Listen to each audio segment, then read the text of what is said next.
நமஸ்காரம். Welcome to Saradha சமையல். நான் சாரதா. இன்றைக்கி சாரதா சமையலை நம்ம பார்க்க போகிறது ஒரு டெய்லி சமையல் வெரைட்டி தான். இன்றைக்கி என்ன பார்க்க போகிறோம்னா, பீர்க்கங்காய் வச்சு ஒரு தொகையல். நாங்கள் இதை நேத்தி பீரக்காய் பச்சடி அப்படின்னு சொல்லுவோம். இதை வச்சு ஒரு தொகையல் பண்ணலாம். சாரதா சமையல் வீடியோவை முதல்ல பார்க்குறவங்க, சப்ஸ்கிரைப் பண்ணாதவங்க மறக்காமல் சப்ஸ்கிரைப் பண்ணி பக்கத்தில் இருக்கிற பெல் பட்டன் ஆல் அழுத்துங்க. நான் வீடியோ போடும்போதெல்லாம் உங்களுக்கு நோட்டிஃபிகேஷன் வந்துடும். நான் நிறைய வீடியோஸ் போட்டிருக்கேன். நீங்கள் போய் பார்த்தா உங்களுக்கு என்ன பிடிக்குமோ அதை நீங்கள் பார்த்து உங்களை ட்ரை பண்ணி பாருங்கள். தேவையான பொருட்கள் பார்க்கலாம்.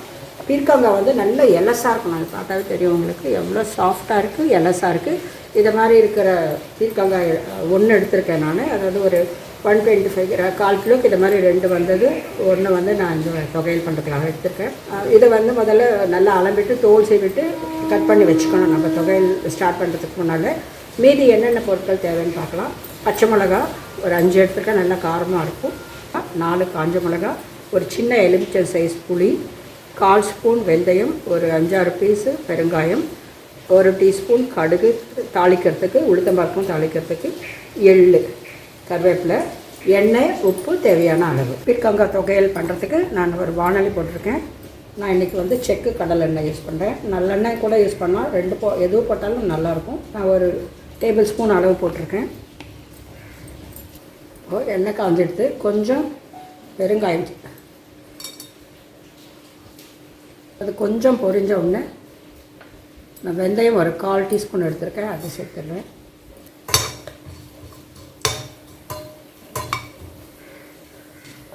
பெருங்காயம் வெந்தயம் நல்லா கலர் மாதிரி எடுத்து இப்போ நான் ஒரு டேபிள் ஸ்பூன் வெள்ளை எள்ளு போடுறேன். ஒரு 3 காஞ்ச மிளகா,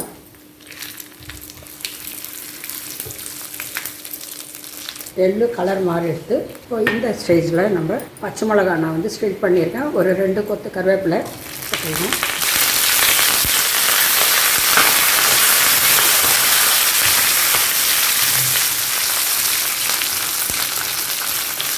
இப்போ தோல் எடுத்து கட் பண்ணி வச்சுருக்கிற பீர்க்கங்காய் இதில் சேர்த்துடலாம். இது கட் பண்ணும்போது நம்ம இது ஒரு சில காய் கசக்கும்.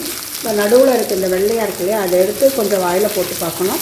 கசப்பு இல்லாமல் இருந்தால் அதை யூஸ் பண்ணிக்கலாம். கசப்பாக இருந்தால் அதை யூஸ் பண்ண வேண்டாம்.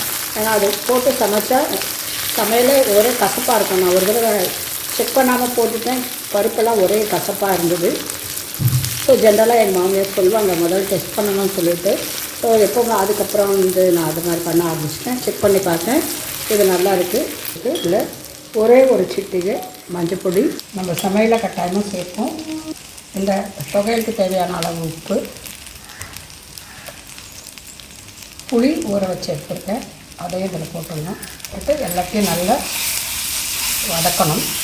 பீர்க்கங்காய் கூட நல்லா வதங்கிட்டு இந்த ஸ்டேஜில் ஸ்டவ் ஆஃப் பண்ணிடலாம். இதை நல்லா ஆற விட்டுட்டு மிக்சியில் நம்ம அரைச்சிக்கணும். தண்ணி விடக்கூடாது, அப்படியே அரைச்சி எடுத்துகிட்டு தாளிக்கணும். இந்த பீர்க்கங்காய் வதக்கி வச்சது நல்லா ஆற எடுத்து இதை மிக்சியில் ஜாரில் போட்டு பல்ஸ் மோடில் தான் ஒரு 4 தடவை இல்லை 5 தடவை அரைச்சா போதும். நான் அரைச்சிட்டு கொண்டு காமிக்கிறேன். இது பல்ஸ் மோடில் தான் அரைச்சேன். ஒரு 5 தடவை தான் போட்டேன் நான். இந்த தொகையில் இதை மாதிரி தான் இருக்கணும். வாயில் எல்லாமே கடிப்படணும், அப்போ தான் இதோட டேஸ்ட்டு. இதை ஒரு பவுலுக்கு மாற்றிடலாம்.